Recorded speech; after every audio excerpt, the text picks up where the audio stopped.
So today, we're going to dive into a parenting culture that honestly might seem a little shocking at first glance. We're looking at the Danish way of raising kids, and some of their practices, which might seem totally wild to many of us, are just completely normal in one of the world's happiest countries. Let's get into it. All right, so let me just start with a question for you. Picture this. You're at a nice little coffee shop. Would you leave your sleeping baby in their stroller on the sidewalk, outside, all alone, while you go inside to enjoy your coffee? I'm guessing for most of us the answer is a quick and very firm, absolutely not. But here's the thing. In Denmark and a lot of Scandinavia, that's not some crazy hypothetical. It's just what people do. It's an everyday thing. Seriously, if you walk through a city like Copenhagen, you'll see strollers just parked outside cafes, shops, apartments, often with a baby bundled up and sleeping peacefully inside. So the obvious question is, why? I mean, what is the logic behind leaving your baby to sleep outside, sometimes when it's freezing cold? Well, it all boils down to this deeply held belief in the power of fresh air. This quote here from Annie Samples, she's an American living in Denmark who actually went viral for talking about this, it just perfectly captures that feeling of culture shock. She points out that parents are, of course, keeping a close eye on them or using a baby monitor, but the act itself? Totally standard. It's a perfect example of seeing your own world through a completely different lens. So, the core belief, and this is often recommended by midwives and nurses there, is that all that crisp, fresh air is just plain good for them. Parents swear that it helps their kids sleep better and for longer, and that it helps build up their resilience. And of course, they aren't just leaving them out there to freeze. They are bundled up so carefully in warm clothes and these super insulated strollers, even in weather down to -10 Celsius, which is about 14 degrees Fahrenheit. And this isn't just some random, quirky thing about naps. It's actually part of a much bigger cultural idea called friluftsliv. It roughly translates to open-air living, and it's this old Nordic philosophy about making a connection with nature a basic, fundamental part of your everyday life. For Danish babies, it seems that connection starts pretty much from day one.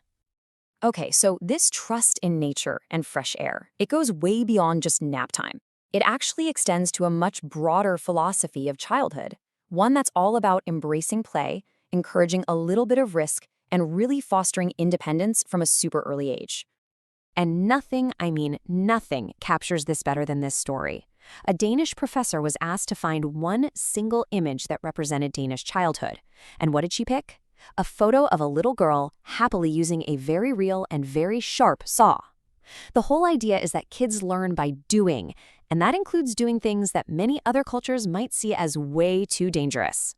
And here you can really see the contrast. In places like the US or the UK, a lot of early childhood is about school readiness, letters, numbers, getting a jump on academics. But in Denmark, the focus is almost entirely on child-led free play. It's about independence, not structured learning. The goal is to care for the whole child, not just to formally teach them. And they actively embrace risk instead of trying to avoid it at all costs. And this quote really gets to the heart of it. They make a distinction between a kid getting seriously hurt, like, breaking an arm, and the normal bumps and bruises of being a kid. Those little injuries, they aren't seen as a failure of parenting. They're seen as a necessary part of learning. A bruise is just proof that you're out there experiencing life. You fall, you get up. Okay, so this brings us to the most crucial question of all. How is any of this even possible? Now, I want to be crystal clear about this part. This is an explainer about cultural differences. It is not a suggestion for anyone outside of Scandinavia to try these things, because the Danish approach is built on a foundation, a whole society that is just fundamentally different. Take a look at this number, just 3. In a country of almost 6 million people, what do you think that number could possibly represent? That's it. That's the total number of kidnappings in Denmark over the past 3 decades. It's an unbelievably low number, and that statistic right there is what underpins this entire high-trust society. Parents don't worry about their baby being snatched from a stroller because, well, it just doesn't happen. And this incredible level of trust is supported by a really robust social safety net. We're talking about a strong welfare system, affordable and truly high-quality childcare for basically everyone, really generous parental leave policies that support new families, and just this general community feeling that, yeah, people look out for each other's kids. It's just custom. So what happens when you take these cultural norms, out of that very specific, very unique context, well, that's when things can go really, really wrong. There's this very famous real-life case of a Danish couple who were visiting New York City.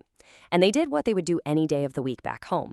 They found a restaurant they liked, and they left their sleeping baby in her stroller on the sidewalk right outside while they went in to eat. They could even see her from the window. To the people walking by in New York, this looked like an act of unbelievable neglect. Someone called the police, the couple was arrested, and in what must have been an absolutely traumatic nightmare for them, their child was temporarily placed into foster care.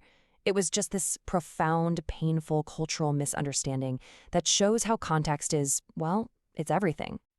And this clash can be explained by this fascinating academic concept called parental ethnotheories. It's a fancy term, but the idea is simple. Our beliefs about the right way to be a parent aren't universal truths. They are deeply ingrained, culturally specific scripts that we all follow, a lot of the time without even thinking about it. And the Danish script and the American script are just fundamentally different. This whole philosophy has been explored in popular books like The Danish Way of Parenting. And the central argument is that this focus on trust, on play, and on authenticity, it helps raise kids who are resilient, confident, and capable. And hey, maybe that's one of the reasons Denmark so consistently ranks as one of the happiest countries on earth. And that really leaves us with a final thought to chew on. If the Danish way of parenting is a reflection of a society built on trust, community, and a connection to nature, what are our own parenting norms? Our fears, our priorities, our unwritten rules, what do they say about the societies that we live in? It's a pretty fascinating question. Thanks for tuning in.